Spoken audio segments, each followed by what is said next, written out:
Tired of dropping your phone or struggling to prop it up? Meet the PopSockets phone grip with expanding kickstand in black, your new must-have accessory. Don't miss out. Grab yours today. Click the link in the video description to shop now on Amazon. Welcome back to Summer Scoop. Today we're digging up some fascinating facts about one of the most iconic bands in history, Pink. From their early days as a democratic unit to becoming a dominant force in the music industry, it's time to uncover the secrets behind their legendary album, The Dark Side of the Moon.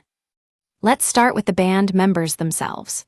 Richard Wright and Roger Waters had already established themselves as key figures in the British psychedelic scene before forming Pink.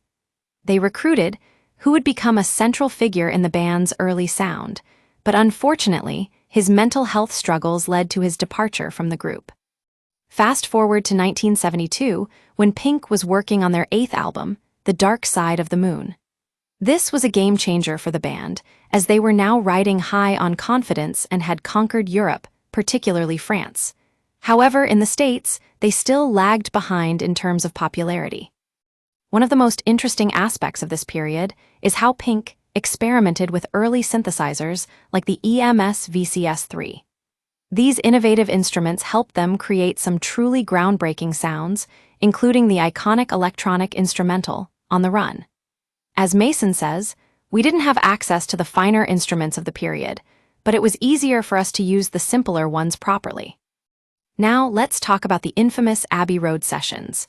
We all know the story. It's not just about the music, it's also about the camaraderie and banter between the band members. As Mason reveals, they spent a lot of their time eating lunch together in the canteen, which was run by people who had previously worked at the local primary school. Who knew that Pink's downtime was so elementary? Of course, no conversation about the dark side of the moon would be complete without mentioning the famous "we're all just numbers" scene. But what you might not know is that this iconic moment was actually a product of Roger Waters' songwriting process. He wanted to explore themes of mortality and the pressures of modern life, which ultimately led to some of the album's most haunting tracks.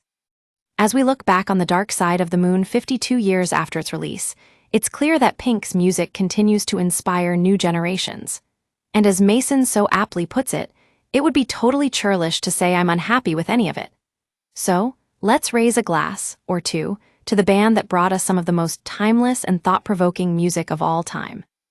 That's it for today's Summer Scoop. Thanks for joining me on this musical journey through Pink's history. Don't forget to like, comment, and subscribe for more fun facts and behind-the-scenes stories from the world of music.